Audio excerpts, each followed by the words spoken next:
It's the electronic pet fence, Yes. also known as a hidden fence or invisible pet fence. So let's take a look.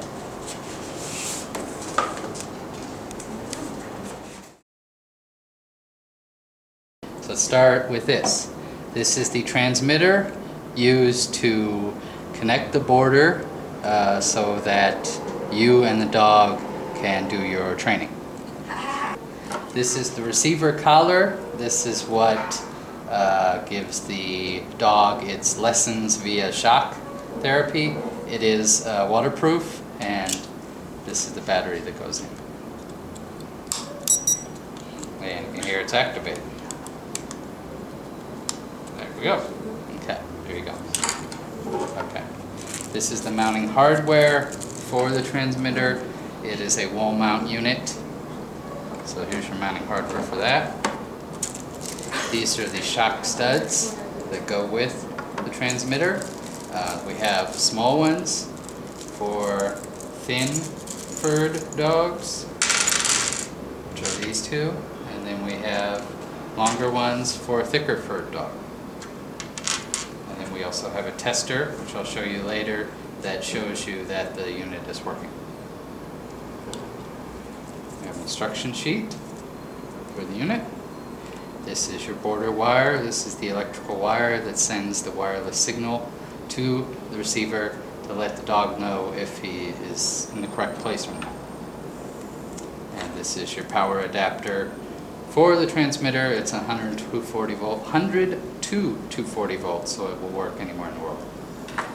And then here's your training flags. These are what you put along the border, and this helps you and the dog understand where the wire is buried and where the border of the yard is located. Okay, this is the receiver. It's the dog's shock collar for training. It is weatherproof. You can see, you can open it here, put the 6-volt battery in. You can hear it's active. There you go.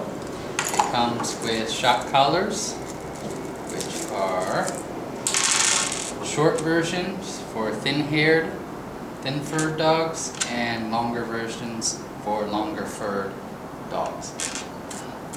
And it comes also with a tester when you have the studs on, like this is.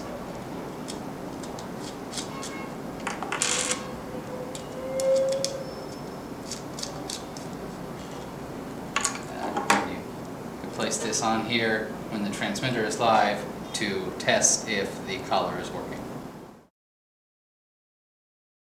Alright, so this is our transmitter. Here's the power cable. As I mentioned before, it is universal voltage, 100 to 240 volt. It'll work anywhere.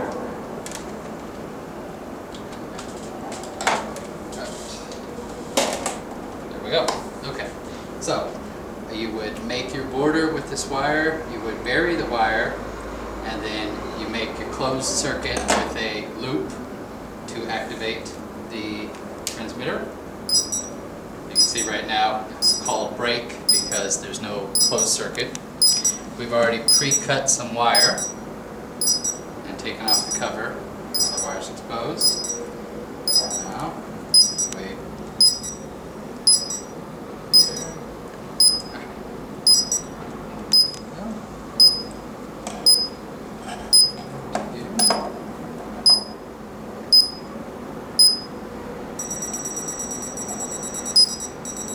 Go.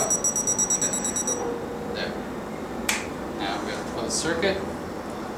Oh, now it's open again. Let's close it again. There. Okay, there we go. Okay. Alright, so we've already put the battery in the receiver. So go ahead and attach the shock studs. I'll use the long shock studs.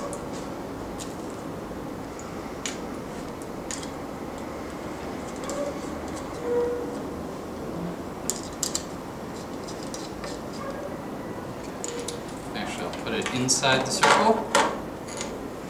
Alright, so it on, we're okay.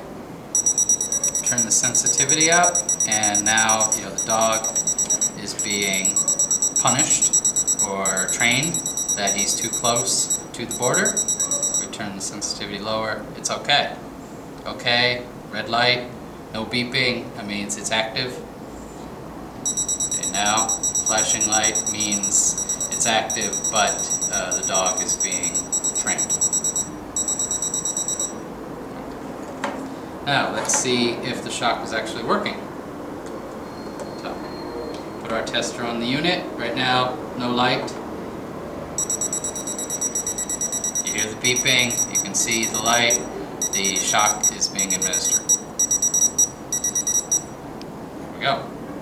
Now let's take it out of the circle. Again, turn up sensitivity, and again you can see the dog is being reprimanded. After we've tested the transmitter and the receiver, our next step is to actually set up the border.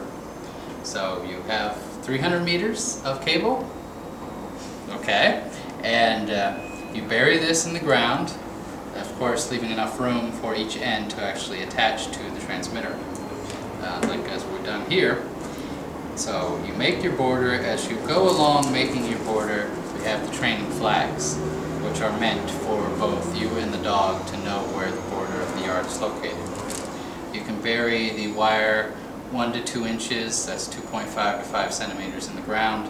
That's good enough to keep it steady, and it will transmit wirelessly just fine to the receiver. So after we make our border, we place our flags, then of course we want to mount the transmitter. So now it's time to mount the transmitter. You can mount it inside your house, in your garage, or outside in a covered area that will not be affected by the weather. It also needs to be very close to a power outlet. It comes with the mounting hardware, which is 4 anchors and screws.